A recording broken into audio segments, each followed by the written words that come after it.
Assalamualaikum warahmatullahi wabarakatuh.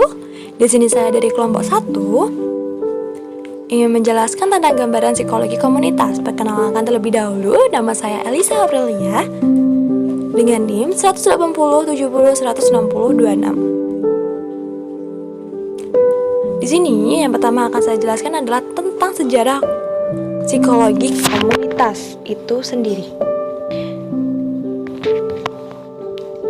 Jadi, psikologi komunitas itu mulai berkembang di Amerika sejak tahun 1955. Ketika diumumkan Undang-Undang tentang pengembangan konsep kesehatan mental untuk mengurangi jumlah rumah sakit jiwa. Pada tahun 1963, Kennedy Bill mengemukakan sistem comprehensive health layanan kesehatan mental, melakukan deteksi dini dari gangguan kesehatan jiwa yang dapat menurunkan jangka waktu penderita yang dimasukkan ke RSJ. Kemudian, pada tahun 1965 terbentuklah Community Psikologi dalam American Psychological Association atau yang disingkat dengan APA. Saat ini, banyak yang mengakui pertemuan psikolog pada tahun 1965 di konferensi Swampscott sebagai awal resmi psikologi komunitas kontemporer.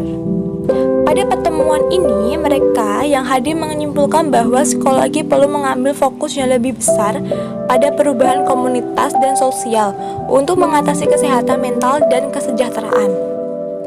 Dan selanjutnya yang akan saya bahas yaitu tentang psikologi komunitas itu sendiri.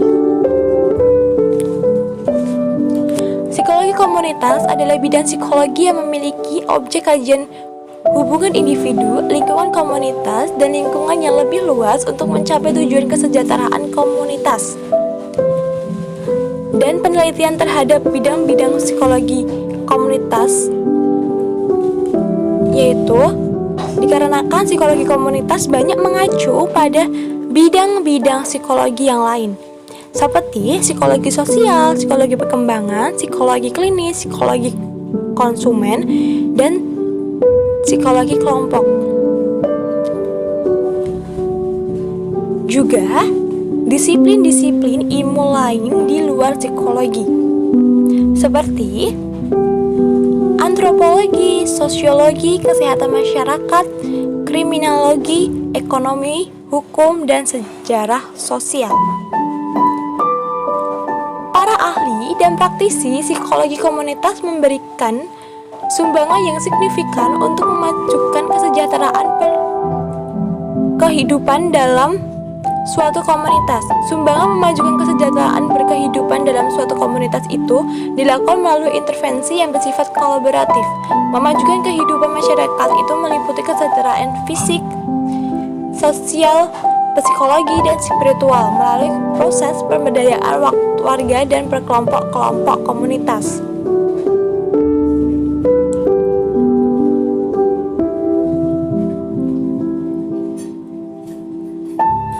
Untuk selanjutnya, ini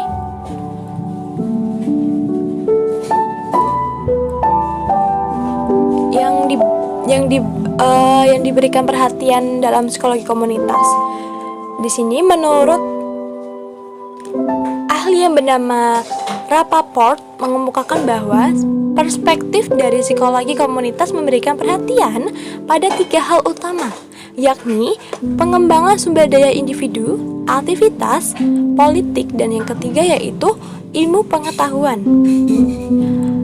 Dan pada intinya, pendekatan komunitas tidak meletakkan gangguan di dalam individu yang terganggu dan juga tidak secara totalitas menyalahkan lingkungan, akan tetapi fokusnya kepada interaksi orang dengan lingkungan, mengidentifikasikan peran dan daya lingkungan yang dapat menciptakan atau mengurangi masalah individu, dan kemudian memusatkan diri pada pengembangan individu dan kelompok individu untuk lebih dapat menyesuaikan diri dengan keadaan yang dihadapi.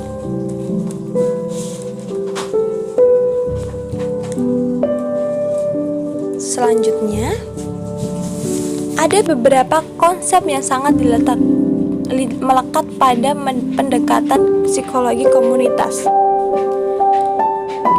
Pertama adalah pencegahan. Pencegahan dari gangguan psikologi bertujuan untuk menghemat biaya perawatan penderita. Terdiri dari 3, yaitu pemecahan primer, sekunder, dan tersier.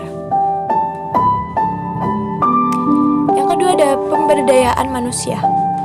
Pemberdayaan manusia dalam masyarakat bertujuan untuk mempertahankan kesejahteraan dan mencegah munculnya gangguan-gangguan psikologi. Selanjutnya itu di sini ada beberapa pertimbangan dalam psikologi komunitas. Yang pertama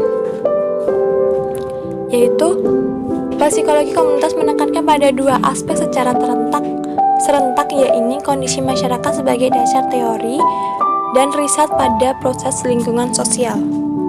Yang kedua, memusatkan tidak hanya bertitik tolak pada kondisi psikologi individu, akan tetapi atas berbagai tingkatan analisa yang bergerak dari individu kemudian mengelompokkannya ke dalam organisasi dan akhirnya pada struktur yang terbesar, yaitu kelompok masyarakat secara utuh di mana individu berada.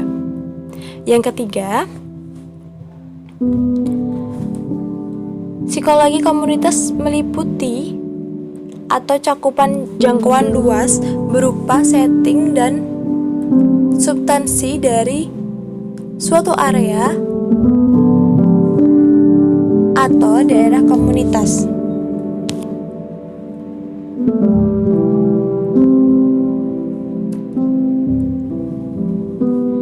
Dari ketiga dasar tersebut di atas, psikologi komunitas dalam menganalisis permasalahan individu memiliki keunikan tersendiri, mulai dari kondisi individu itu sendiri, kemudian mengarah kepada suatu pergerakan sosial masyarakat, atau sebaliknya, atau juga dimulai secara bersama-sama.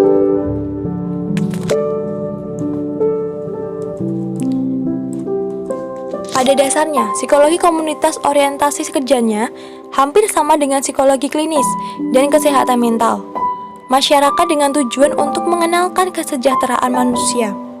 Tetapi, psikologi komunitas ini tidak hanya puas dengan kecenderungannya klinis, yang hanya menempatkan permasalahan kesehatan mental yang berfokus di dalam diri individu.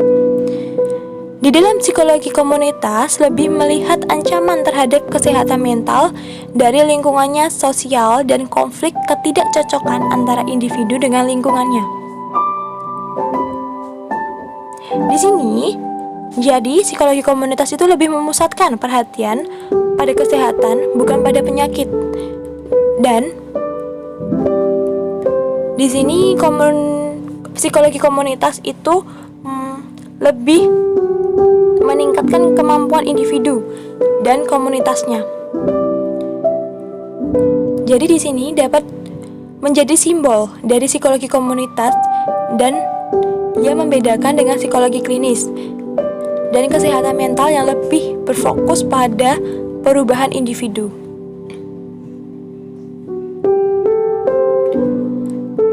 Sekian dari pemaparan materi saya tentang gambaran psikologi komunitas. Mohon maaf bila ada salah-salah kata atau kekurangan dalam penjelasan saya. Wassalamualaikum warahmatullahi wabarakatuh.